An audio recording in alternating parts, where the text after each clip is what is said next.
What if I told you that the Amazing World of Gumball has more political genius packed into it than most news shows? Would you believe me? Gumball.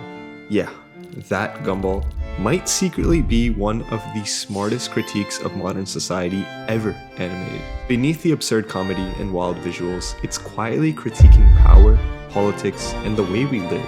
And to convince you, I spent days rewatching episodes, decoding hidden political jokes, and connecting them to real-world systems. From leaders chosen for performance instead of policy, to the media distorting reality, to citizens who'd rather be entertained than informed. Once you notice these patterns, Elmore stops feeling like a cartoon and starts looking uncomfortably familiar. I'm Zersol, and today we're diving deep into the political brilliance of Gumball and how it reflects real-world power, critiques our broken systems, and why this show is smarter than most of the media we consume. We'll start this journey in Season 5 by aiming straight at the news media and then sliding over to different seasons to reveal how Gumball tackles even bigger political themes in later seasons. Let's start with the aptly titled episode, The News, from Season 5, which takes a sharp jab at how the media distorts reality and the reporting of the political and economic state of the world. Can we talk about like the political and economic state of the world right now?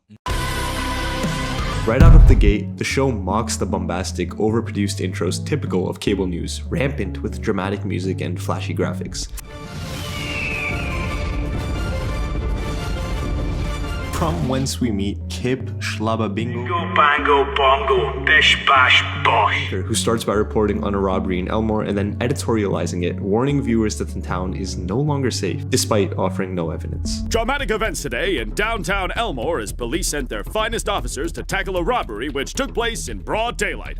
Further proof that our town is no longer safe for anyone, anytime, any day, anywhere, in any way. This moment is a pointed critique of the state of real-world journalism, where anchors will often provide their own opinion of an event during reporting, cramming fear-driven narratives and opinion masquerading to shape public perception. And this isn't a conspiracy. Some media companies have an explicit policy called "If it bleeds, it leads," which is their handbook for deciding what and how to report some things. In many instances, you'll find the media following this principle and trying their best to stoke fear and gain clicks. Now, as the episode progresses, it pivots to a biting critique of how media outlets selectively frame police behavior, often bending the narrative to suit the political leanings of their audience. In this scene, the announcer calmly states that officers are responding with minimal force. The police responded with a low-key operation, handling the situation with sensitivity and minimal force. Before the camera pans out to the actual scene, which blatantly contradicts him, showing an overwhelming and aggressive crackdown. And later on, in one of the episode's most absurd moments, Donut Cop gets into an accident with what I can only assume to be a passenger bus. Then, rather than holding him accountable, the media immediately leaps to his defense, portraying him as a valiant officer, continuing to work for justice, even as he's literally fleeing the scene. Then, agonizingly, blame is redirected instead toward the bus operator, who's framed as obstructing justice. The police are continuing their hunt, despite some members of the public obstructing their path. It's a blatant case of narrative manipulation that protects authority and instead vilifies the innocent.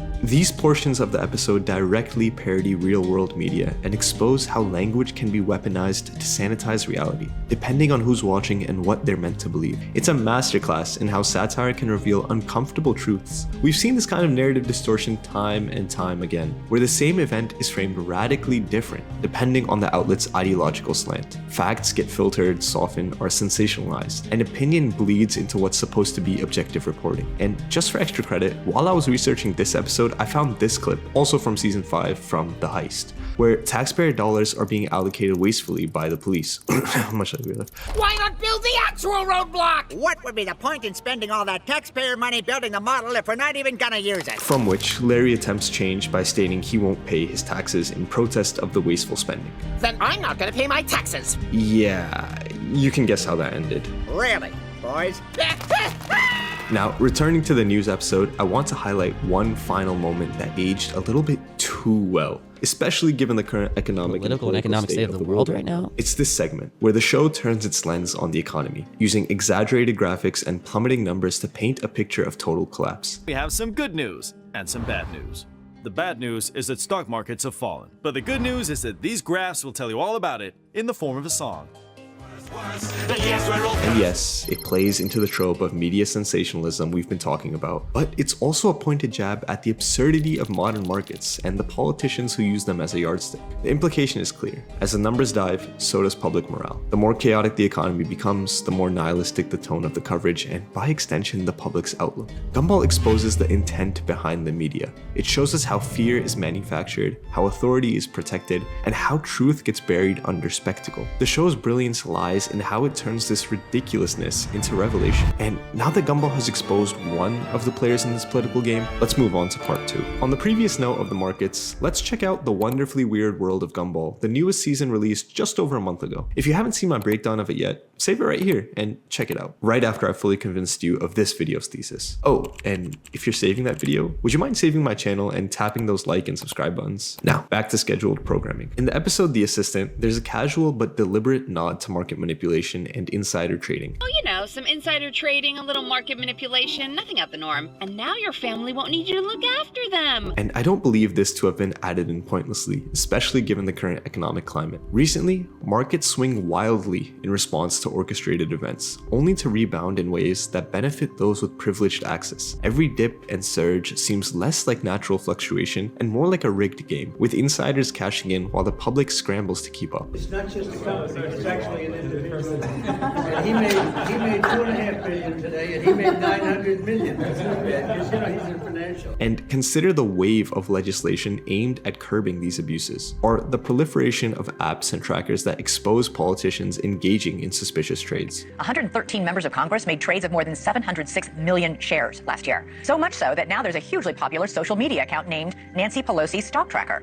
The account follows stock trades made by Nancy Pelosi's husband. It quickly gained a following of more than 1 million people, so it expanded into an investment app called Autopilot, where you can copy the trades made by members of Congress. Gumball holds up a mirror to our world, delivering blistering satire that skewers the very people profiting from systemic dysfunction. Now, moving one season back to season 6, let's look at the episode The Candidate, perhaps the most overt political satire that Gumball has ever done. You might be wondering how things got to this point. It all started yesterday evening. The heart of the episode is how it mimics the behavior of politicians. When the rising temperature in the classroom becomes unbearable, the students decide to hold an election to find a leader who can solve the problem. Stop! How about we hold an election to choose a leader? Fine by me. I'm cool with that. What follows is a two-party contest. On one side, a candidate who's competent but completely unintelligible to the public. On the other, someone easy to understand but blatantly corrupt. It's hard not to see the reflection of the modern two-party system here, where choices often feel limited, unsatisfying, and sometimes even pointless. Voters are left deciding between someone who might know what they're doing but can't communicate it, and someone who communicates perfectly but only in the service of their own interests. Frustration builds until the people express their thoughts of wanting someone incompetent doing something after they get tired of competent people doing nothing. Enough with the competent people doing nothing. We want incompetent people doing something. The people are craving hope. And Gumball himself steps in as the incompetent outsider, promising to shake things up. This dynamic feels uncomfortably familiar. Modern campaigns rarely hinge on policy or governance. Instead, they revolve around sound bites, branding, and the ability to command attention. Wait till you see my viral trump card.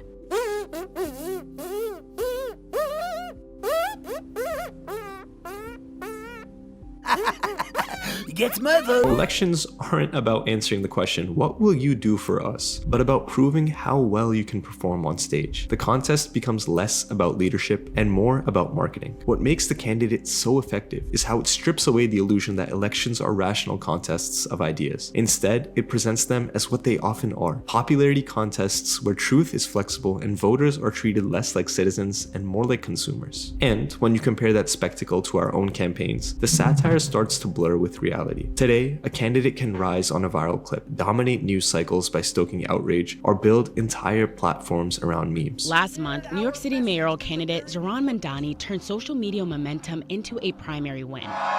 After he won the Democratic ticket, many people were inspired to run for office themselves. Promises are as fragile as balloons, designed more to entertain than to endure. The more ridiculous the performance, the more attention it generates, and in a media environment that rewards drama over depth, that attention is victory. And the episode doesn't stop there. After Gumball wins, he immediately abandons the problem he was elected to solve. It plays like a direct jab at the way politicians sidestep pressing crises, the most obvious being climate change. Leaders are swept into office on the promise of solutions, only to stall, delay, or redirect attention once the seat of power is secured. That's exactly what the candidate skewers so effectively. It doesn't preach or spell out its argument, but hides them in absurd gags and brightly colored chaos. But the satire cuts because it's recognizable. We laugh because we already know it's true. The show's genius isn't showing us how fragile our institutions are and how easily they bend towards spectacle and away from substance. And in that reflection, Elmore doesn't look so far from our world after all. But here's where it gets even sharper. The candidate isn't only critiquing politicians, it's also pointed at us. Let's stay on the same episode but shift perspective from the politicians on stage to us. The episode began with a generational clash. The younger generation blames the older generation for issues like rising costs, failing education, and environmental neglect. Maybe your generation should have thought about our future before ruining the economy.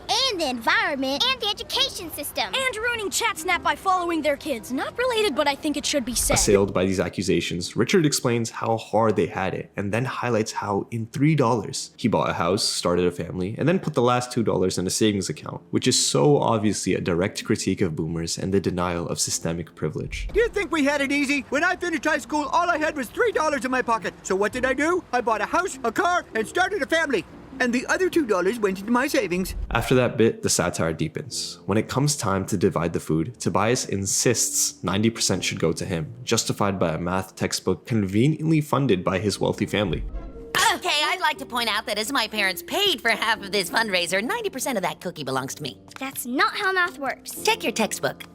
Half always equals whatever Tobias wants? What? This textbook was generously funded by the Wilson family? It's a clear allegory for how money shapes narratives, policies, and access. Anais proposes a fairer solution, but Idaho dismisses it as city talk, exposing the rural-urban divide and how class tensions are weaponized to exclude and hoard resources. We need to apportion our resources equally. Apportion resources equally? Sounds to me like highfalutin city garble to keep all the food for yourselves. Then Claire jumps in, discrediting Anais's concern by saying if you really cared, you'd donate to the Amazon. Yeah, Anais, you think you're so woke, but if you truly cared about the cause, you'd be giving that food to the endangered trees of the Amazon. It's a textbook example of performative deflection and the self-righteousness of others. And just when the conversation couldn't get more chaotic, Banana Joe interrupts with a fear-mongering rant about outsiders coming through the door to take the food. It's the other people we should worry about coming through that door and stealing our food. The door's locked, Joe. That's the main part of our problem. A thinly veiled reference to immigration. When asked about his source, he presents a website called something alternativefortruth.ru.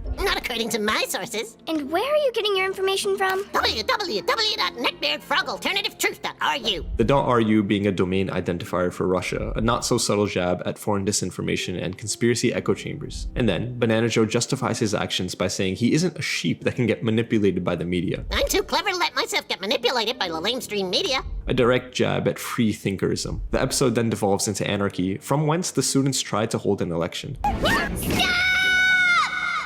How about we hold an election to choose a leader? Fine by me. I'm cool with that. The students don't rally behind competence or even honesty. They rally behind whoever entertains them. Banana Joe, for example, doesn't want to think critically about policies at all. And enough with the blah blah and the politics. It's forcing me to think, and thinking makes me angry! It's a perfect jab at the way we offload the hard work of going through proposals and instead relying on other outlets instead of interrogating what's actually true. The sting is that Gumball doesn't let us off the hook either. Banana Joe and Tobias are meant to be reflections of real dynamics, voters who want easy answers, corporations buying access, citizens tuning out when things get too complicated. The message meant to viewers is clear. You are just as responsible as them. Once you see these satirical references meant to berate our political state in the candidate, you start spotting it everywhere. In The Teacher, another episode from the wonderfully weird world of Gumball, education and social services are underfunded while bloated budgets go to the police force and no one questions it. Wait, so where did all the school money go then?